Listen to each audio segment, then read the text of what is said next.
Ibu, bapak, saudari, saudara, rekan-rekan muda dan adik sekalian yang terkasih di dalam Yesus Kristus dimanapun kalian berada, bertemu kembali dengan saya Romo Tino SSCC di dalam catatan pesiarah. Seringkali kita di dalam doa kepada Dia yang mempunyai kehidupan, berjanji bahwa jika dituruti semuanya akan kembali dipersembahkan kepada Tuhan. Tetapi seringkali juga kita sebagai manusia lupa dengan janji kita kepada Tuhan. Bahkan kita ingin apa yang ada di hadapan kita sesuai dengan apa yang kita rencanakan. Sebelum kita mendengarkan permenungan dari catatan pesiarah, marilah kita membuat tanda kemenangan Kristus dalam nama Bapa dan Putera dan Roh Kudus. Amin. Allah Bapa Maha Penyayang, kami mengagungkan nama-Mu karena Engkau memperhatikan hamba-Mu yang lemah ini, sehingga Engkau mengutus Putra-Mu menebus kami. Semoga kami mengimani karya agung-Mu dalam Yesus penebus dan pengantara kami, yang bersama dengan Dikau dalam persatuan Roh Kudus, kini dan sepanjang masa. Amin. Ibu, bapak, saudari, saudara, rekan-rekan muda dan adik sekalian yang terkasih di dalam Yesus Kristus, semoga damai Tuhan selalu memberkati kita semua.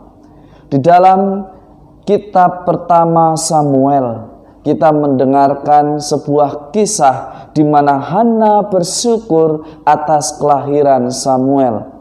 Di dalam doanya ia berkata, di dalam doa aku meminta anak ini, dan sekarang anak ini kupersembahkan kepada Dia sang pemberi kehidupan yang telah memberikan anugerah teristimewa di dalam hidupnya.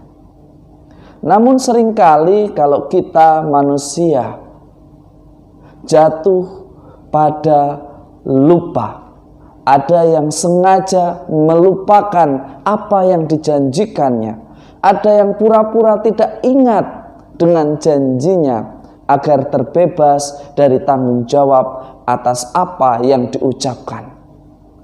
Tetapi dari Hana kita belajar bagaimana anak adalah titipan yang diberikan oleh Tuhan kepada keluarga kita.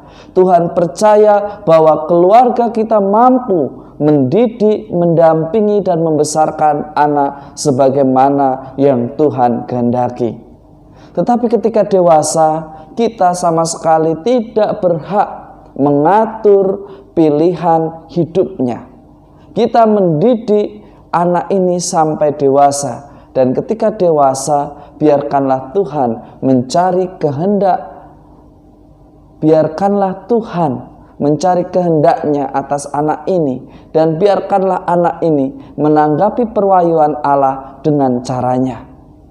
Orang tua tidak bisa lagi mengatur. Orang tua hanya mampu dan diperbolehkan memberikan saran, memberikan wejangan, memberikan cara pandang. Seringkali kita lupa diri sebagai orang tua. Sepertinya hidup anak adalah hidupku.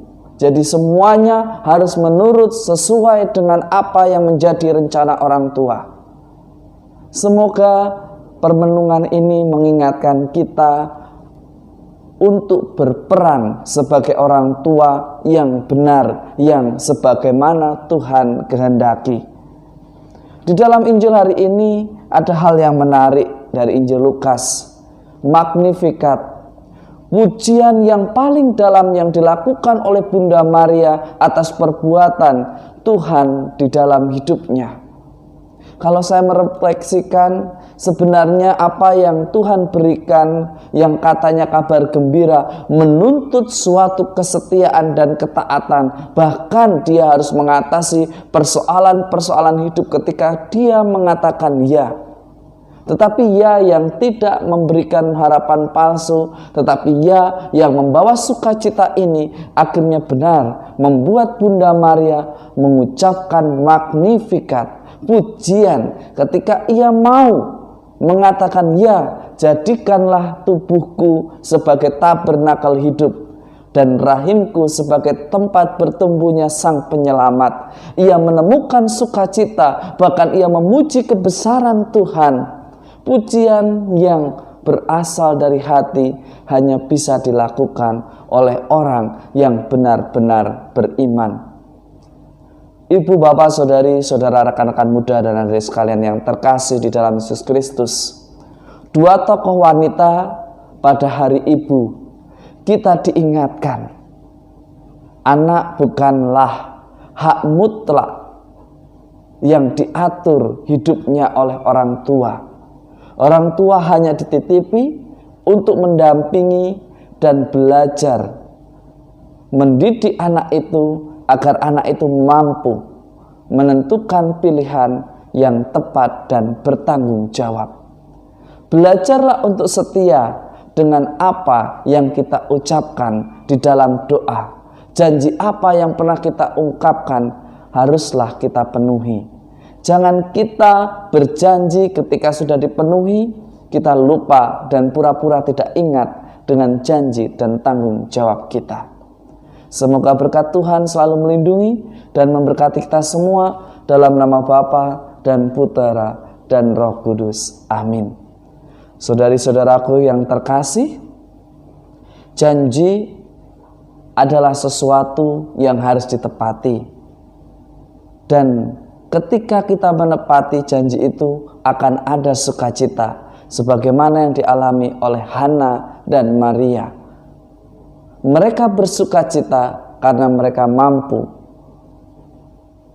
menjalankan janjinya dan taat serta setia kepada Tuhan yang membuat mereka berdua berbahagia. Selamat Hari Ibu, selamat beraktivitas, Tuhan memberkati. Amin.